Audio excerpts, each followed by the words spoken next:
it's John Pactiner here, and today is Wednesday, November 27, 2024, and time check, it's around 11:30 a.m. And today, ang check-out ko dito sa Hanoi Traveler House, which is the hotel where I'm staying at here dito sa, here sa Old Quarter. And ayun na nga, check out na tayo para bumalik sa Noi Bai Airport, which is the airport here in Hanoi. And we will fly domestically from Hanoi, going to Ho Chi Minh City, which is our next destination. And for any domestic flights, guys, dito sa Vietnam, I arrived from Bangkok to Hanoi last, ano ba yan? Monday ba yun? Nakalimutan ko na yung flight ko. Nung Sabado, sorry. Nung Sabado, I flew from Bangkok going to Hanoi, Vietnam, and we arrived at Noi Bai International Airport, Terminal 2. And now, pupunta ako ngayon sa Terminal 1 so I can fly domestically from Hanoi going to Ho Chi Minh City so I can arrive at Tan Son. Tan Son ba yan? Nakalimutan ko yung name ng airport, guys, pero the airport in Ho Chi Minh City. So I'm so excited. It's my first time in Ho Chi Minh, of course, obviously. And I don't know, hopefully, mabetan ko din siya. Probably Hanoi would have a different vibe as well. mas dami kasi ako nakita or nakilala ng mga solo backpacker na parang sinasabi nila na they should have spent more days daw in Hanoi compared to Ho Chi Minh kasi mas maganda daw sa Hanoi, and I feel like that would be true, but I wouldn't really know for sure not until nandun na talaga ako. Pero anyway, ayan na yung backpack ko, guys. Pakita ko sa inyo. Yan, ito yung backpack ko, guys. This is a 4-class backpack from Decathlon. Ayan, super nice. This is a 40-liter travel bag. And yung bet na bet ko talaga dito, guys, is yung parang if you open it, hindi ka parang gaganon, parang go inside like that. You can open it like a suitcase. I will show you what my bag looks like on a separate video, and I will tour you around kung ano yung mga ano niya, parang mga travel organizers niya within this exact bag. So I highly recommend it because it doesn't look bulky. Ang dami ko nakikita ng mga solo backpackers or backpackers na sobrang lalaki ng bag nila, guys, as in siguro kalahati ng katawan ko, as in sobrang bibigat, tsaka sobrang haba. Like, I cannot. Yung limit ko lang talaga is 40. Siguro 45 liters to 50 is already so big for me and so heavy for me. And alam nyo naman, di ba, 7 kilos lang ang allowance. So, it fits in the cabin. So, I love it so much. And may support din siya. So, ayan. I'm gonna talk about why I chose this bag, compared to all the other Decathlon bags or hiking bags out there. Pero, ayan na nga, check out na tayo and we'll go downstairs. Let's go!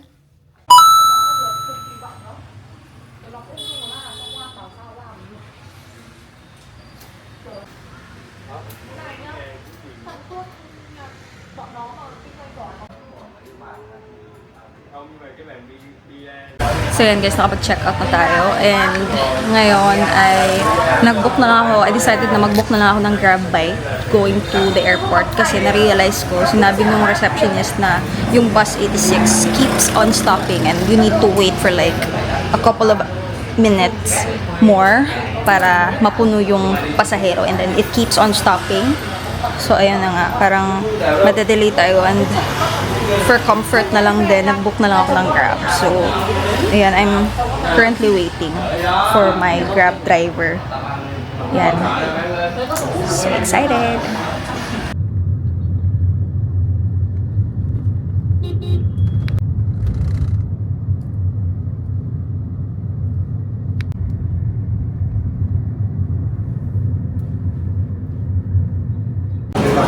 Ayan, so finally, guys, nandito na tayo sa malapit sa boarding gate ko, and mag-late lunch na ako dito sa isang restaurant dito sa Noi Bai, and yung total bill ko is 134,000 Vietnamese dong. And then, nung binigay ko na yung mga pera ko, paper bills ko dun sa tendera, good thing naman, kinorek niya ako kasi parang ang daming pera. Tapos parang nalito ako sa 100,000 tsaka sa 10,000 kasi parang magkasing kulay lang ata sila ng 10,000 doon. So, ayan, pag nandito kayo sa Vietnam, guys, be very, very, very careful. Especially pag nagbibigyan na kayo ng pera. Kasi nga, good thing yung sa akin dito sa airport. Very honest naman siya. Binalik niya sa akin yung bills ko. Parang 3 bills lang ata, and then I gave her like maybe 8 to 10 bills na, kasi akala ko nga tag-10 yun. Hindi pala yung tag-10, 100,000 pala yun. So, sumobra ako ng ilang VND. So, nakapag-online check-in ako, guys. May link naman sa mismong email ng Vietjet kung saan kayo pwedeng mag-check-in online, and then pwede din kayong pumili ng seat nyo for free. Wala namang bayad. So, I chose the aisle. Kind of excited. And again, first time kong mag-fly from one place to the other domestically within Vietnam. Of course, it's my first time, so technically everything's my first time. So, ayan. And since nakapag-online check-in ako, pwedeng i-download yung itinerary or yung boarding pass. And then, I also chose to have it emailed sa email ko. So, may copy din ako in case. And then, kapag hindi ka naman nakapag-online check-in, pwede ka naman ding pumunta dito sa airport and then go to the check-in kiosk. So, ayun yung ginawa ko. And print ko lang yung boarding pass. Para lang siyang resibo, guys. Pakita ko sa inyo mamaya. Or ipa-flash ko na lang sa screen yung picture ng boarding pass. Para lang talaga siyang resibo. And then after that, you go through, security. And then after security, diretso ka na sa gate mo. Hindi na ako pumunta dun sa mismo check-in counter. And mas stressful yun kasi nga, titimbangin pa lahat and you have to queue. Pero pag may mga luggages ka, may luggage car baggage, then of course you have to do or go to the check-in counters para mag-bag drop. Thank you. Okay, thank you.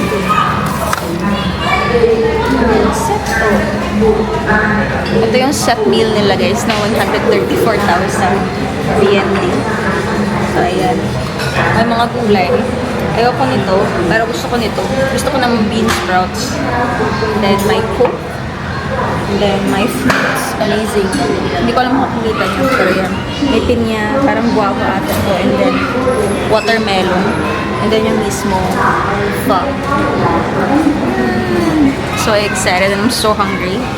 This is my second pho here. And then dun sa gilid, may mga sauces naman sila.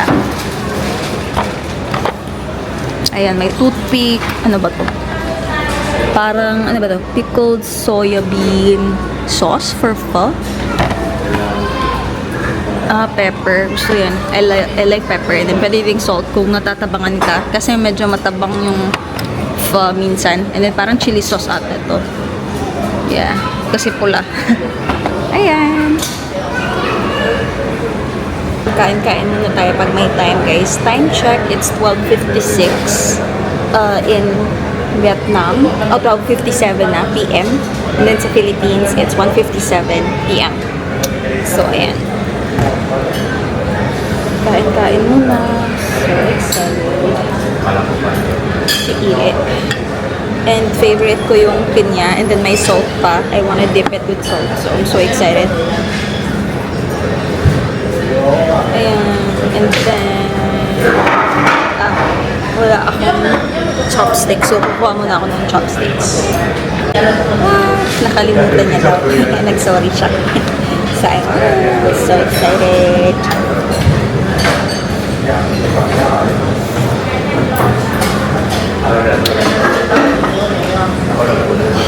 Oh my God. Tingnan niyo yan, guys. I love it. I'm so excited. And then lalagay ko lang muna itong mga bean sprouts. Wait, hindi ko siya malagay. Konti lang. Hindi naman ako masyadong for the vegetarian eme. Very, very, very light lang talaga. Pero pag siguro ginigisa to or nagisa to, but this is raw kasi. Anyway, ayan. I'm gonna put a little bit of pepper and maybe salt. Depende sa kung anong taste ng broth nila. Uy, in fairness. Uy. Parang mas masarap to kasi sa na-try ko dun sa parang dinudumog na pho place. Yung blitag ko the other day. Parang mas may a little bit salt to. Mas flavorful. Hindi siya matabang. Sakto lang. Yung kasing blinag ko last time, medyo matabang siya. Though may sauces naman sa table, pero I don't know, I find this more flavorful na hindi na siya need ng so much sauce or additional flavoring. Fairness. And then, lagay ko lang ng very, very light na pepper. Very, very light lang. Hindi pa naman ako vegetarian. Charis. Hindi ako masyadong guys. Mahilig kumain ng veggies. So, ito yung pinaka-worry ko nung first kong dating ng Vietnam. Ayoko talaga kumain ng may mga dahon. Okay lang naman ako pag mga lettuce or pechay, pero pag mga ganitong hindi ko kilalang dahon or hindi ko alam kung saan galing, hindi ako masyadong adventurous. Hola, nosotros los neotas, no es lo que hablo de redes sociales, pero aquí estoy escribiendo que no gusta. Amores, ya que lo has pedido, quería preguntar.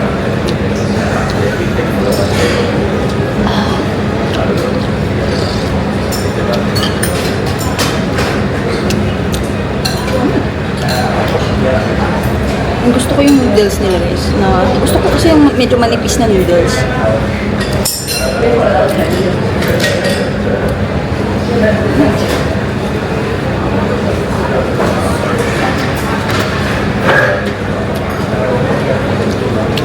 Lapit.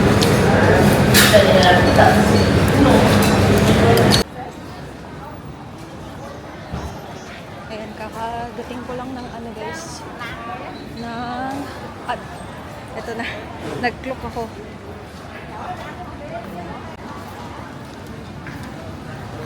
Yes.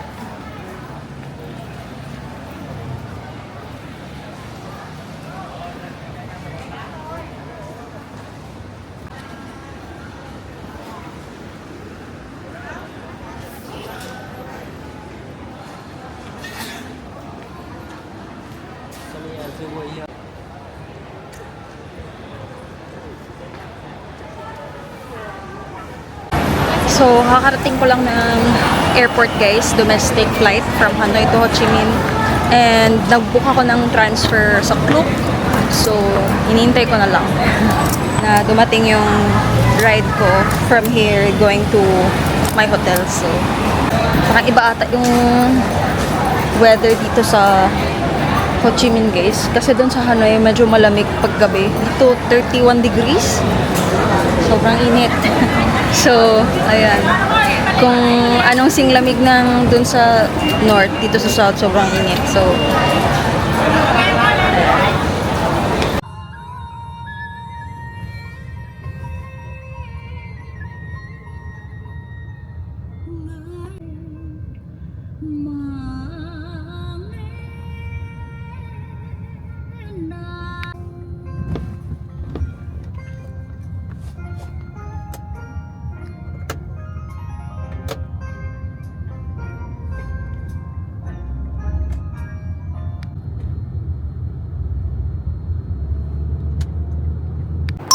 hi everyone! Welcome back! So, ayan na nga, touchdown. Nandito na tayo sa Ho Chi Minh City. And nakapag-check-in na din ako dito sa Akoya Saigon Central Hotel. And sobrang tagal namin sa aeroplano guys. Medyo na-delay kasi kami ng pag-board. Sobrang daming pasahero. And then, pinasakay kami ng shuttle or bus. And then, pinahintay pa kami ng siguro mga 15 to 20 minutes sa loob ng bus before kami pinaboard ng plane. So, ayun na. And then nung land naman, pinasakay ulit kami ng shuttle. Tapos, after that, naghintay lang kami siguro ng mga 5 minutes before kami pinalabas. And then, good thing, nung pagkalabas ko, nakita ko na agad yung Klook reservation ko for my private transfer from the airport going to this hotel. Again, nakapag-check-in tayo sa Acoya Saigon Central Hotel. I'm gonna post the information on the description box and also flash the information on this screen right here. Anyway, time check, it's 7:31 p.m. Ho Chi Minh time and 8:31 p.m. Philippine time. Ano na, ang tawag nito? Hotel room tour lang tayo ng very quick. Very small lang ng room, guys. For single person lang naman to. And, ayan, eto na. Ito yung pintuan, pack. Ayan. And then, parang may ano din siya.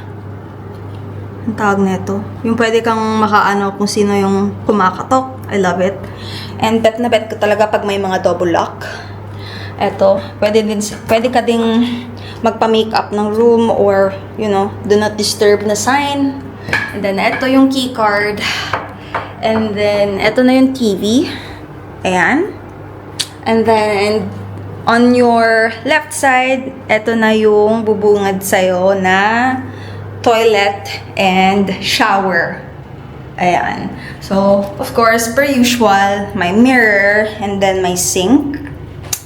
And then, my naka-wall hang na hair dryer. And then, I love the mirror that's like moving. Pak! O, diba?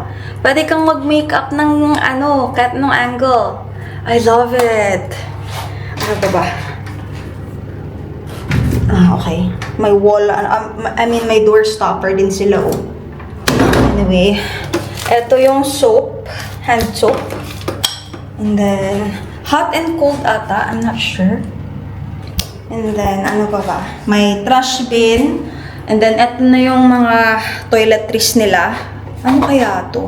Ito yung, plastic na, glass. Ano bang glass? Hindi naman glass.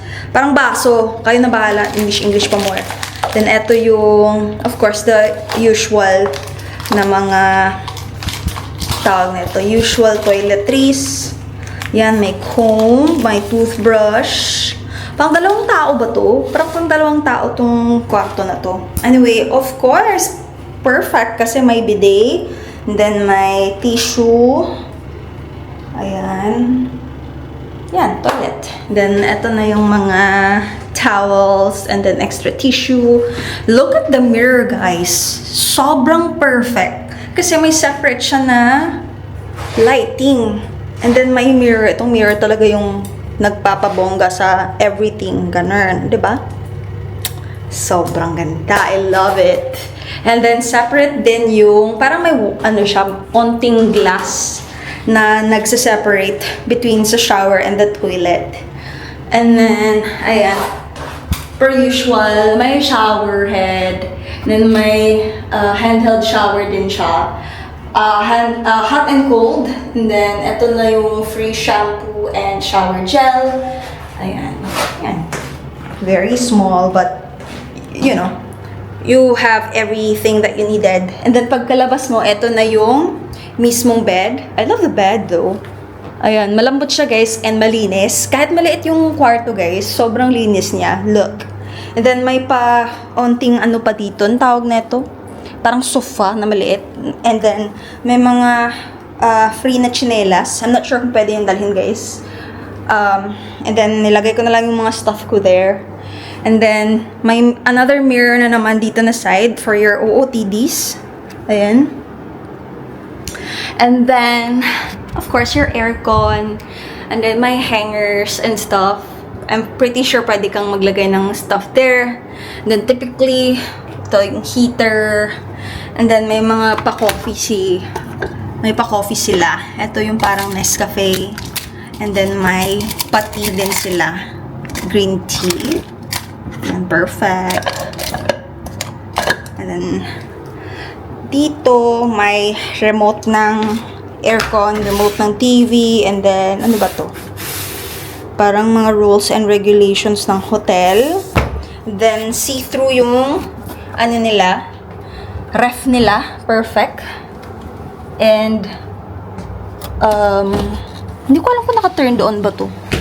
Naka-turn on ba? Okay, naka-turn on nga. And then, naka-high. Okay, push. And then may dalawang tubig. Perfect. And then, may malapit din na outlet. And then, eto may parang pa-cabinet. And then, eto na yung security deposit box. And then, my bed, my very small, very ano talaga yung space, guys, no? But, I would say it's very efficient naman. And space saving. So, may ano sila? May phone sila. And then, may bedside table. I mean, bedside table. Ito yung bedside table. I mean, bedside lamp. But I'm not sure kung ano siya. Okay. Gumagana naman. And then, okay, mas bet ko to. Pwede siyang both yellow light and then yung parang eto yung light, parang white light. Anyway, that's nice. I like it. And then, of course, may pa-design si Mayor. Ayan, may pa-frame. Ilaw. Ayan, yeah. 2 pillows. And then, again, very soft bed. Tingnan nyo. Ito talaga, I like this bed. Hotel, parang ano lang ata to, queen size. Or double bed. Ayan, that's about it. Ayan, that's a very quick hotel room tour, guys. And, ang goal ko ngayon is, siguro, may pala, mini-stop sa harap ng Akoya Hotel, pero siguro magdo-noodles muna ako kasi sobrang nagugutom na ako and wala na akong energy lumabas. So, mabuti na lang may nabili ako na noodles nung isang araw dun sa Hanoi. Ayan, ito siya. And then, ang gagawin ko is, ito na lang yung magiging dinner ko. And then, free breakfast pala sila dito, guys. So, ayan, good thing. Nakasave tayo ng pang breakfast. So, yung iisipin ko lang is yung lunch and dinner ko. Ayan, ito. Ito na muna yung dinner ko for tonight kasi in about 2 hours, mag-work na naman ako. Pero last shift ko na this week, guys. Kasi today is Wednesday, November 27, and then November 27 din ng umaga sa US. US yung client ko as a VA. And Thanksgiving week na ngayon. So, tomorrow, that's Thursday, the actual Thanksgiving. And then Black Friday, walang pasok or wala akong pasok. And then on Monday as well, December 1. So, by next week, I will be going to Cambodia via land crossing or bus. So, ayan, I'm pretty excited about it kasi first time kong gagawin. Kasi diba, if you noticed, I have been flying and now this is my first time going to countries via bus. So, ayan, I'm very excited and at the same time, looking forward to it. Pero, ayan na, so much for all the talk. Kain-kain muna tayo and then I'm gonna have a quick nap and then diretsong duty na. Hindi naman sobrang busy sa office ngayon, so pwede naman akong matulog ng, idlip-idlip lang na very, very, very late within the shift. Sobrang pagod, guys. Oh my God, I'm so tired. Like, I'm honestly very tired. I'm not sure if halata. And then, nakakatawa kanina kasi while waiting for the boarding gates to open, parang 2 beses ata ako napagtanungan ng 2 ale na Vietnamese. Parang may sinasabi sila, parang may tinatanong sila sa akin. Tas ako, nakaupo lang ako. Tapos, syempre, wala akong nuggets. Sabi ko, sorry, English, or I don't know Vietnamese, or something to that effect. So, yan yung sinabi ko sa first na ale. And then, nilapitan na naman ako ulit ng isa pa. Parang kasama lang niya ata yun. Tapos, sabi ko na naman ulit, no. And then, yung katabi ko na lalaki, na Vietnamese, pero parang nagigets niya, parang naiintindihan niya. Siya na yung nag-respond dun sa ale. And then, after a couple of minutes, kinausap niya ako, tinanong niya ako kung taga saan ako. Tapos sabi ko, Philippines. Tapos sabi niya, parang nasabi ko sa kanya, they keep asking me, I told him na, they keep asking me something in Vietnamese, but I cannot speak Vietnamese, only English. And then sabi niya sa akin, nung first niya daw kita sa akin, parang kung hindi daw ako nagsasalita, parang akala niya daw talaga Vietnamese ako. And again, guys, I have been approached and asked by locals kahit dun sa Hanoi, nung sumakay ako sa bus. Tinanong din ako ng parang may sinasabi siya sa akin, tapos hindi ko gets. Hindi ko din siya pinansin. And then, dun sa bus nga, tinanong ulit niya ako. And then, hindi ko talaga siya kinakausap kasi hindi naman sa rude, pero hindi ko talaga siya magets. So sabi ko, sorry, I'm not Vietnamese. Sabi niya, okay, parang tumawa na lang siya. Pero ayun nga, parang nakakatawa lang kasi kahit yung tour guide ko, sinasabi niya na nung first time niya daw ako nakita, akala niya nga daw, parang mukhang Vietnamese daw kung hindi ako nagsasalita. Pero alam niyo naman, kahit nung pumunta ako dito or pagkadating ko lang dito sa Vietnam, may similarities talaga in features dun sa, ang tawag nito, parang Pinoy din. So, ayan. Okay, tulog muna ako, guys. Bye! See you guys on my next one. See you tomorrow. May tour pala ako tomorrow, guys. Yung tour ko tomorrow is yung tunnels. Hindi ko alam kung paano basahin yun. Suchi? Huchi? Hindi ko alam. Tunnels? Basta yung tunnels na tour. Half day lang. From 7:30 a.m. to 2:30 something p.m. And after that, balik ako ng hotel, matutulog. And then, gagala na naman tomorrow night. So, ayan, wala akong duty tomorrow, Friday, Saturday, Sunday, and Monday. O, diba? Ang haba ng, ang haba ng off natin. Bahala na sila. Yan, thank you guys for watching. If you like this video, guys, please hit thumbs up. And if may questions kayo, please don't hesitate to post it on the comment section below. And then, yan, please subscribe to my YouTube channel, guys. This is Jen Pakanearn. And, yeah, see you on my next one. Bye!